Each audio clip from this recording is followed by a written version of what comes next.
Hello साथियों, नमस्कार। साथियों, आज की इस वीडियो में बात करेंगे जूनियर एडिट शिक्षक भर्ती 2021 के बारे में।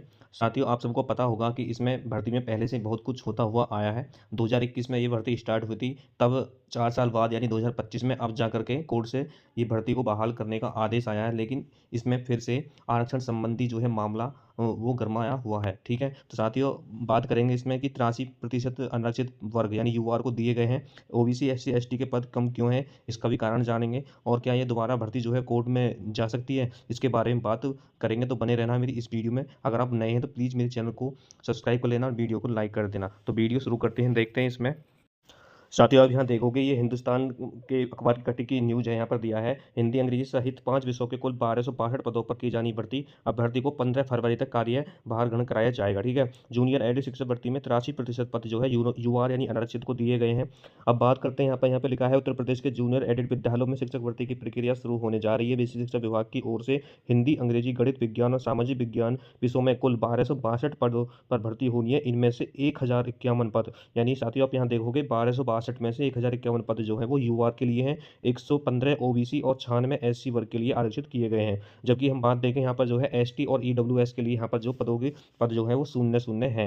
ये सब मैं बताऊंगा कि ये शून्य क्यों है, आगे वीडियो में हम चर्चा करेंगे, बने रहना है। अब आगे बात करते हैं, इसमें लिखा है यानी कुल पदों के 83% पद आरक्षित हैं। सूत्रों के अनुसार इस भर्ती में आरक्षण निर्धारण इस स्कूल को इकाई मानकर किया गया है। जिन विद्यालयों में 3 से कम पद निकले हैं वहाँ आरक्षण लागू नहीं हुआ, जिसके चलते अनारक्षित पदों की संख्या उल्लेखनीय बढ़ोतरी हो गई। इसके अलावा इस भर्ती में ईडब्ल्यूएस, एसटी, भूतपूर्व सैनिक, दिव्यांग, स्वतंत्रता संग्राम सेनानी कोटे के तहत कोई भी पद आरक्षित नहीं किया गया है। बता दें कि बेसिक शिक्षा निर्देशक प्रताप सिंह बघेल की ओर से इस भर्ती को इस भर्ती की समय सारणी जारी कर दी गई है। एनआईसी की ओर से तैयार वेबसाइट पर 15 नवंबर से 5 दिसंबर तक ऑनलाइन आवेदन जो है लिए जाएंगे। यानी इस भर्ती के जो है के लिए आवेदन जो है 15 नवंबर से स्टार्ट होंगे और 5 दिसंबर को खत्म हो जाएंगे। अब भर्ती को संस्था के प्रबंधक या नियुक्ति प्राधिकारी की ओर से 30 जनवरी तक नियुक्ति पत्र जारी किए जाएंगे और 15 फरवरी को जो है कार्यभार ग्रहण किया जाएगा। तो साथियों, अब हम इसमें देखने को मिल रहा है कि ये आरक्षण संबंधी जो मुद्दा है वो हो गया है भर्ती में। इसमें 83% पद जो है वो यूआर के लिए दे दिए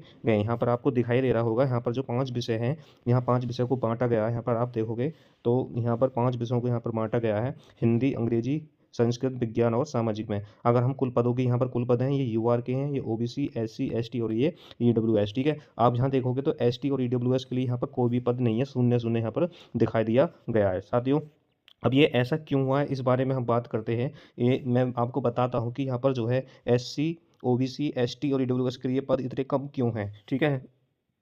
साथियों, इसमें पहली बात अगर हम बात देखें कि इसमें जो पद निर्धारण किए गए हैं वो स्कूल को इकाई मानकर किया गया। स्कूल इकाई मानकर मतलब क्या है कि जिस स्कूल में जितने पद खाली हैं उसको जो है वहीं पर आरक्षण दे दिया गया है कि इसमें इतने पद यूआर के हैं, एससी के हैं, ओबीसी के हैं या एसटी के हैं, ठीक है? ये जो है डिस्ट्रिक्ट वाइज यहाँ पर जो आरक्षण नहीं दिया गया। अगर डिस्ट्रिक्ट वाइज दिया जाता तो यहाँ पर जो है पदों जो है ओबीसी, एससी, एसटी के वो जो पद हैं वो और ज़्यादा होते, ठीक है? यानी इसमें जो है स्कूल को इकाई मानकर यहाँ पर आरक्षण दिया गया है।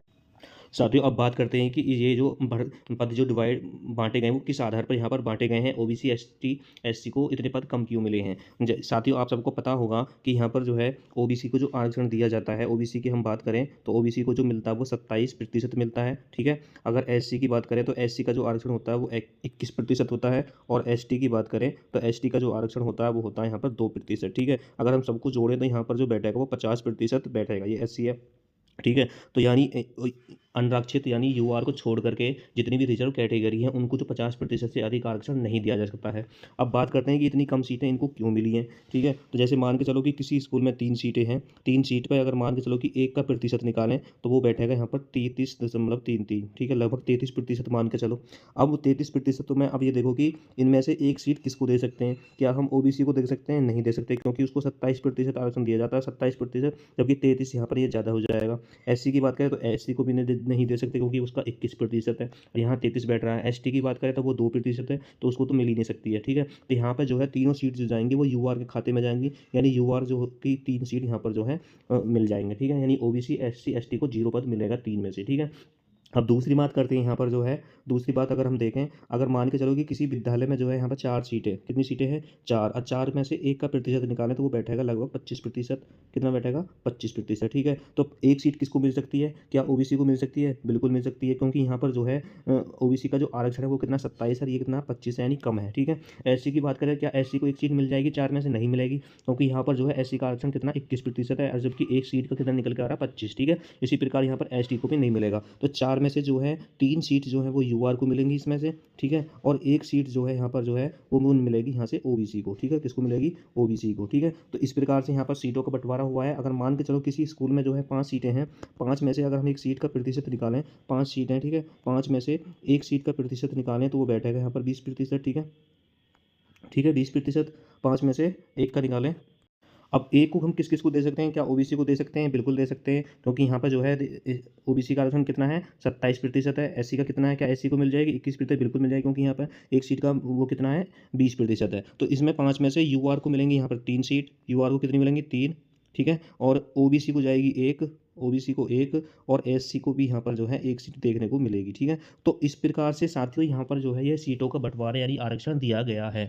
क्योंकि यहाँ पर जो पहले टीजीटी, पीजीटी के फॉर्म भरे जाते हैं उसमें भी इसी प्रकार जो है स्कूल को इकाई मानकर जो है आरक्षण दिया जाता है, ठीक है। तो यहाँ पर मैंने साथियों आपको बताया है कि इसमें जो है यूआर को जो है, यूआर का मतलब क्या होता है? यूआर का मतलब वो नहीं है कि इसमें जनरली भरे जाएँगे। यूआर का मतलब होता है कि यदि तुम्हारी कट ऑफ यूआर की जितनी भी लगी है उसमें आ रही है तो तुम जो है यूआर में ही सेलेक्ट होगे, ठीक है। यानी यूआर जो होता है वो सबके लिए होता है, कोई भी उसमें यहाँ पर जा सकता है, ठीक है। तो साथियों मैंने यहाँ पर बताया है कि इसमें यूआर को 83% पर जो है क्यों मिले हैं, ठीक है।